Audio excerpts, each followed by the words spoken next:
Yo, what up? So, today I'm just gonna be, seeing if Mario survived the events of OG Dragon Ball. I wanna see how far he could get in OG Dragon Ball. And, obviously I'm talking about Mario 64 Mario because, basically any version after Mario 64 Mario, he basically clears OG Dragon Ball no diff. So in order to make it entertaining and fair, I'm using Mario 64 Mario. So with all that said, let's get into it. So you know how Goku easily cleared the event, Super Mario 64, like he got all 70 stars and, he easily, beat Bowser in all 3 fights. Well, I wanted to see how Mario 64 Mario could do in this OG Dragon Ball. And obviously, I'm only doing OG Dragon Ball because, obviously Mario's not getting past the full gauntlet of OG Dragon Ball. So why am I still doing this? Because it's just fun. But yeah, Mario will probably get stomped out in either the late Red Ribbon Army Saga, and he might survive until the King Piccolo Saga, where at that point characters are already Moonbusters, so there's no point, and he's not going to be able to do anything. But I'll still scale him all the way to the end. Well, I'll try my best because he's not clearing the whole gauntlet, but you actually be surprised how far he'll get. In OG Dragon Ball. Alright. Also, don't mind, I'm eating right now. That's why I sound a little different. I don't know. Personally, I think my voice sounds weird on the camera. I don't know why. Like, I sound like, I hate my voice sounds on camera. But anyway, let's get into it. First, Mario easily cleared the Beat Up Saga in no diff. Nobody can hurt him. Okay, he probably get hurt, but I don't think they wouldn't be able to touch him. It's kind of the same thing with, 21st Budokai Goku in Mario 64. Like, all the enemies in Mario 64, they technically scale to Kid Goku and attack potency and durability. But the speed and skill gap is just crazy. Like, bro, Goku was out here moving at faster than Mach 5 speeds. The fastest characters in Mario 64 are Koopa the Quick, Mario, and Bowser, who all move at Mach 1 speeds or faster. So, slightly faster. Not significantly, just slightly. So,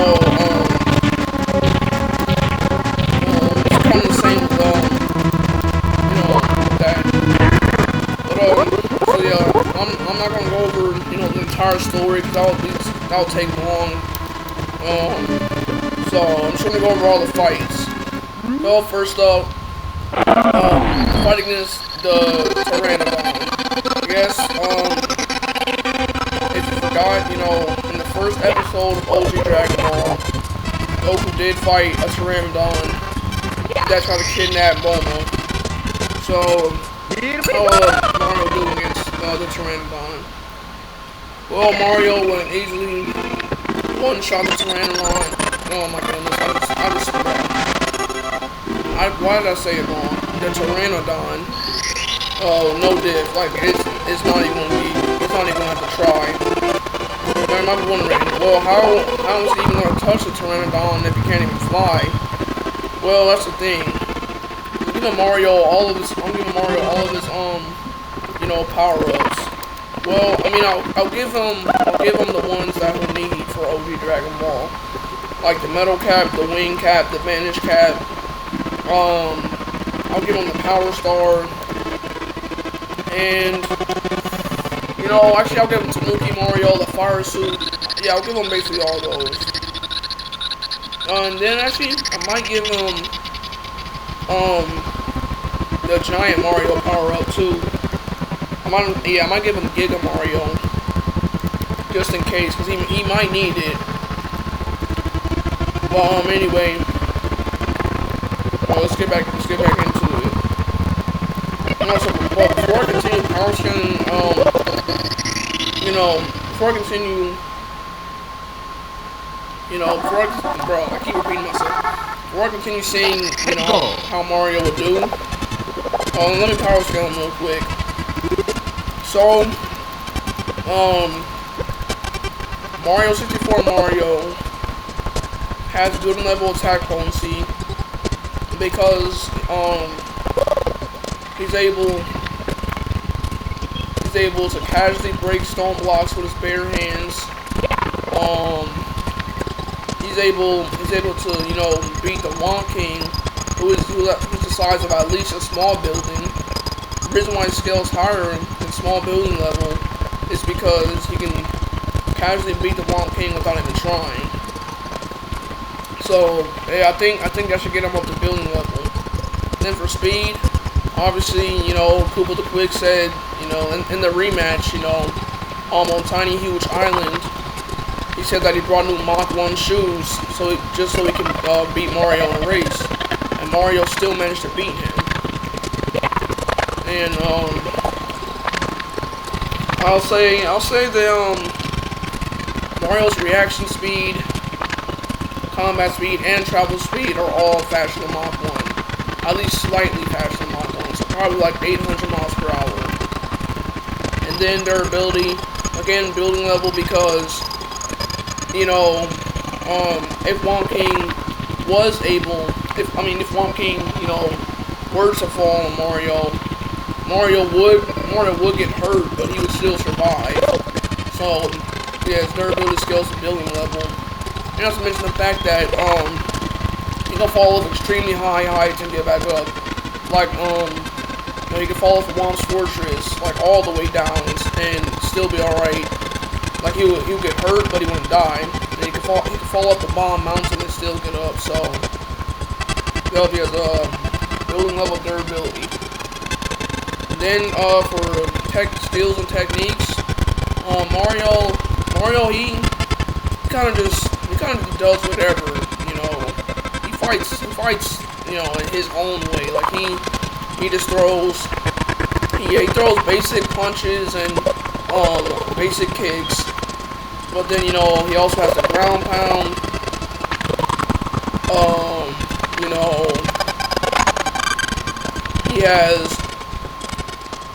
he has his little tackle, like when he, let me show you. Yep, that right there. Yep, he has his little tackle, so he can tackle opponents. He has like a jump kick, where he does that. And then, oh yeah, he can also slam his opponents and throw them really far, even if they're really heavy, and then, obviously he has his long jump, which can get him far distances, and he can jump on top of his opponent's heads and, like, stomp their heads. Oh, and then he also has the BLJ. Yup. You might be wondering, how is he on his BLJ if Dragon Ball is not a video game? Well, it's because I feel like canonically he can BLJ. Because, Mario's done a lot of crazy things, so what reason do you have to, not believe he can BLJ? So yeah, but I'm still restricting him to only BLJing on slopes, stairs, and low ceilings. But anyway, yeah, just to make it fair. And to calculate his BLJ speed, I'll just say his BLJ speed is probably like at least like 1,000 miles per hour, so significantly faster than Mach 1. But anyway, I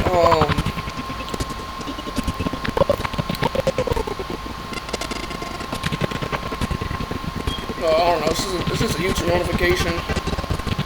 But anyway, now let's get into the power scaling. I only have 3 minutes left, just wasted a lot of time yapping, but it's whatever. Alright, but yeah, he one-shots Pteranodon.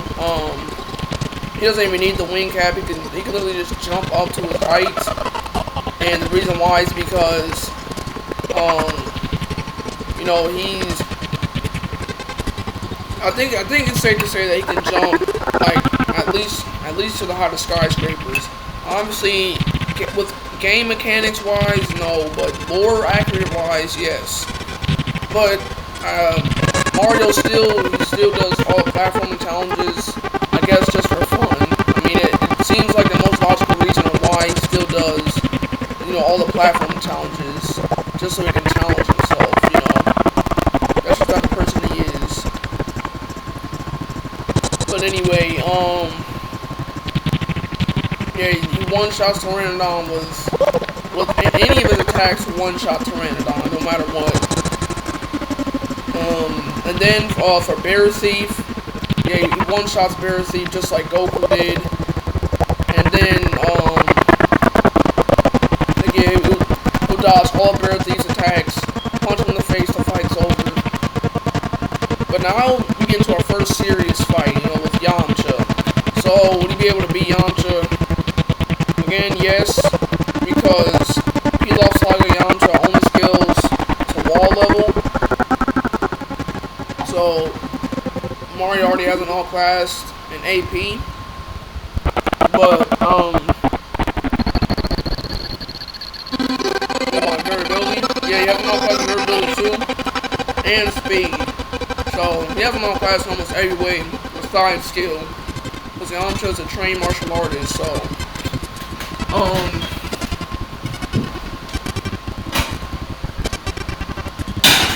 I'll be right back.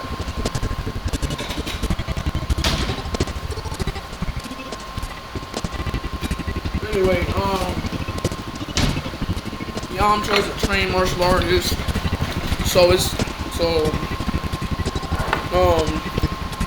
one skill, but what does skill matter when your opponent is way faster, way stronger, and way more durable? So, you know, Yamcha would try to hit Mario with a sword, Mario would dodge all of his attacks, he will break his sword, and then he'll proceed to one-shot him. Now let's say Yamcha gets back up from, you know, that beating. Let's say, you know, he manages to get back up and be conscious enough to use his Wolfang Fist. Well, it still wouldn't matter because Mario would dodge his Wolfang's Fist and still proceed to one-shot him, so, yeah. Nothing he can do. And then, yeah, just like in the original story, Yamcha will leave because, you know, after seeing Bulma, because Yamcha is definitely a level 7 Gooner, and, yeah, he would just, the fight would be over. But, yeah, Mario slams, not even close. But that's all the time I really have.